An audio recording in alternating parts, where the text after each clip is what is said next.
పవన్ కళ్యాణ్ పై రామ్ గోపాల్ వర్మ ట్వీట్లు పెద్ద చర్చకు దారితీశాయి. ప్రతిసారి వర్మ సెటైర్లు వేయడం, పవన్ లైట్ తీసుకోవడం, వర్మ మళ్లీ ట్వీట్లు చేయడం ఏంటి గోలా అనుకున్నారేమో. పవన్ ఈసారి స్ట్రాంగ్ కౌంటర్ ఇచ్చారు. అంతే, అవతలి వైపు ట్వీట్స్ కట్. మనసులో ఉన్నది ఉన్నట్టు మొహమాటం లేకుండా చెప్పే వ్యక్తిత్వం రామ్ గోపాల్ వర్మది.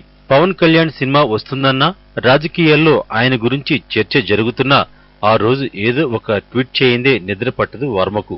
అటు పవన్ కళ్యాణ్ కూడా వర్మ టైపే. కానీ ట్వీట్లు చేస్తూ వార్తల్లో నిలవటం కాదు, ఆయన నేరుగా స్పందిస్తారు. కానీ కొన్ని విషయాల్లో సహనం కనబరుస్తుంటారు. అందుకే ఇన్నాళ్లు వర్మ ఎలాంటి ట్వీట్లు చేసినా ఓపిగ్గా ఆయన అభిప్రాయం ఆయన చెప్పారంటూ వదిలేశారు. కానీ వర్మ లేటెస్ట్ ట్వీట్లు, అదే సర్దార్ గబ్బర్ సింగ్ సినిమా గురించి వేసిన ట్వీట్లు చూడండి. ఈ సినిమా విషయంలో తాను చెప్పిందే నిజమైందన్నారు వర్మ. హిందీలో సర్దార్ ఓపెనింగ్స్ 2% ట్వీట్ చేశారు. ఈ సినిమాను హిందీలో విడుదల చేయటం పెద్ద పొరపాటుగా అభిప్రాయపడ్డారు. తెలుగు సినిమాని బాహుబలి ఆకాశానికెత్తితే సర్దార్ గబ్బర్ సింగ్ పాతాళానికి పడేసిందంటూ తాజాగా ట్వీట్ పవన్ అభిమానుల్ని, మనసుల్ని గాయపరిచింది. అగ్నికి ఆజ్యం పోసినట్లు పవన్ కళ్యాణ్ నిద్రలేపాల్సిన బాధ్యత ఆయన అభిమానులదే అంటూ మరో ట్వీట్ చేశారు.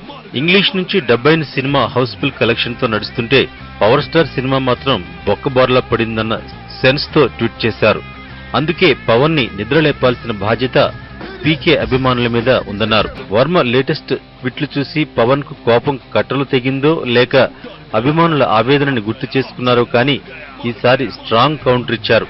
ఇప్పటిదాకా వర్మ అంటే తనకిష్టమని, ఆయన ఫ్రస్ట్రేషన్ లో ఉన్నాడనో ఆయన కామెంట్లను విని నవ్వుకుంటానే తప్ప పట్టించుకోవాల్సిన అవసరం లేదన్న పవన్ ఈసారి సీరియస్ అయ్యారు. క్రిటిక్స్ చేయాల్సిన పని వేరు, ఫిల్మ్ మేకర్ చేయాల్సిన పని వేరు. వర్మ తోటి ఫిల్మ్ మేకర్ అనుకుంటాను, కాదంటే నాకు లోపల వేరే భాష చాలా ఉంది, నేను స్క్రిప్ట్ చేసి మాట్లాడగలనంటూ పవన్ గట్టిగానే వర్మను ఉద్దేశించి వార్నింగ్ ఇచ్చారు. దీనిపైన స్పందించిన వర్మ తన ఉద్దేశాలను పవన్ సరిగ్గా అర్థం చేసుకున్నారని, అతనిపై ప్రేమ మరింత పెరిగిందంటూ ట్వీట్ చేశారు. పవన్ బాగుండాలని కోరుకునే వ్యక్తినని, ఆయన్ని గౌరవించే వ్యక్తిగా చెప్తే అందరూ అపార్థం చేసుకుంటున్నారని మరో ట్వీట్ చేశారు. అందుకే ఇకపై జీవితంలో పవన్ గురించి ఎలాంటి ట్వీట్లు చేయకూడదని నిర్ణయించుకున్నట్లు పేర్కొంటూ చివరిగా bye bye Pawan Kalyan fans అంటూ ట్వీట్ చేశారు. దీంతో ఈ ట్వీట్ల వార్కు ఎండ్ కార్డ్ పడినట్టయింది.